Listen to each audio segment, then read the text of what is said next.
Most authors wait until they publish a book before starting an email list. The big problem with this is now you have a book, but no one to tell. Hey there, my name is Philip, and I help authors do one thing, and that is to use email to make their books stand out and get in front of more people so they can sell more books. In this video today, I'm going to break down why email beats everything else and how you can get started today, even if you have no idea what you're doing. Let's jump into the video. Today, I want to talk to you about something that I call the platform trap. So let me start by asking you this question. Where are you currently connecting with your readers? Or where are you planning to connect them once you finally feel like you're ready to get started? Is it going to be Instagram, Facebook, TikTok, maybe even building a following on Amazon? But there's one major problem with this. You don't own any of these platforms, which means you don't own the audiences that you build on them. Algorithm changes wrecked Instagram reach overnight. Facebook pages started dying unless they were willing to be paying for paid boosting. And Twitter, also known as X, fractured entire communities in the blink of an eye. Why? Because this is what we call rented land. The platforms that you're on, they control everything and they can change the rules whenever they feel like it. Amazon doesn't give you the buyer's email. They own that relationship, not you. You don't actually get to get the emails. Amazon controls everything. Email is the only channel that is truly yours. So let me give you a breakdown here. Average open rates for email is somewhere between 35 and 40%. When you compare that to social media organic reach for a small to medium sized channel, you're talking 2 to 5%. That means you are 8 to 10 times more likely to reach your readers through email than trying to rely on social media through that rented land. So if you remember at the very beginning of this video, I talked to you about how most authors will wait until they have a book or multiple books published before they even start building an email list. And I believe that's the wrong move. Now here's why having zero readers is the best time to start.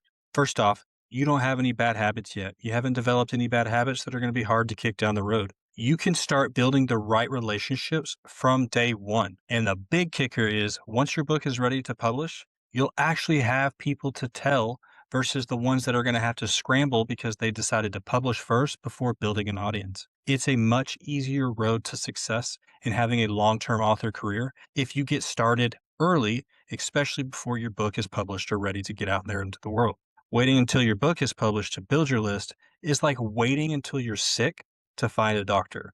I don't think anybody would recommend to somebody, be like, oh, you don't have a doctor yet? Just wait until you're really, really sick and you need somebody to help you before it gets worse. No, that is insane. And I actually look at email lists the same way. And now you might think that's a dramatic example, but waiting until something is needed to use it is not the best strategy. Building it now and getting started while you're building your momentum to get your book ready to be published. Once it's out there into the world, now you have a group of people you can actually tell, which can make or break you from the start. So what does an email list do for authors? I think three really powerful things that I want to talk about in this video. Number one, launch power. Your first week of sales determines Amazon's ranking and visibility for your book. And email drives more traffic than anything else. We already talked about that. Number two, building ARC readers. Readers is just early reader copies or advanced reader copies. So your list is where you're going to recruit your best reviewers. So when launch day comes, you send out one email and all those reviews come into your Amazon page and it's just ready to go with 5-star reviews, which is a great place to start. And then number three, which might be the biggest one for me and the most important, is reader relationship.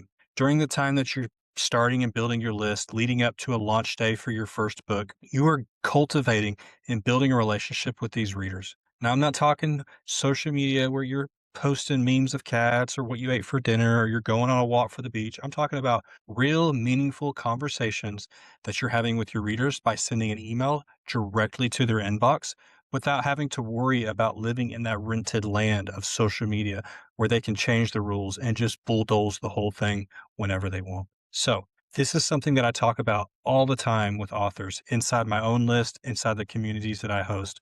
So if you want to go even deeper, because we're just scratching the surface here, I've actually put together a free on-demand webinar, something that I've taught live dozens of times, and I'll still teach it live from time to time. But I decided to make it on demand to make it easy for people to jump in and start watching right away. So if you want to go a little bit deeper than just this 8 to 10 minute video, I suggest that you click on the link below. I will have it in the description and it'll take you over to that page. You can get signed up, jump in and start watching right away. So to wrap up this video, I want to give you 3 super simple steps that you can take today to get you moving in the right direction. Step number 1, pick an email platform and get started. They all have free plans. The one I recommend is Kit, formerly known as ConvertKit. It's the one I use. It's the one I teach about the most inside my courses and workshops and free seminars and stuff like that. It is built for creators by creators, and it's a great place to get started, especially for authors. Number 2, create your lead or reader magnet and make it good, relevant to the books that you write and the type of people you're trying to reach. And then just set up a simple landing page. And all of this can be done inside one of your email providers like a Kit. Step number 3 is build early momentum by getting your first few subscribers. Now, you can do this a number of ways. Number 1 is you can actually just reach out to a few friends or family members and just ask them to sign up to your list. Now, we're not doing this as the main foundation for getting our list built because I actually recommend most of the time staying away from friends and family because they'll think those are going to be their best advocates and the people that are going to help them grow. But most of the time, they're not our ideal reader. But for the purpose of this, getting your first handful, 3, 5, 10 subscribers on your list will help boost your confidence and build that momentum so that you can move forward into the other things that actually build your list the right way with the ideal readers. So that's what I would recommend. It's a really fast, easy way to get started with a very low barrier to entry. So that is it for the video today. Hopefully you learned something. You'll be able to take something from this video and go apply it today. Now remember, you don't need a fancy book. You don't need a massive, awesome publishing book deal. You don't even have to have a book published. And you definitely don't need anyone's permission to get started. Authors who build their lists before they need them have careers. The ones who don't typically disappear after one book, or they spend the time scrambling and trying to play catch up down the road. So you are already ahead of most just by watching this video right here. So hopefully, again, you learned something, you can take something away and go apply it. If you did get something valuable out of this video, I would ask you to please like and subscribe to this video, share it with others, and make sure you go check out that free webinar that I have for you that'll take this even deeper. I appreciate you sticking around and watching, and I'll see you guys in the next video.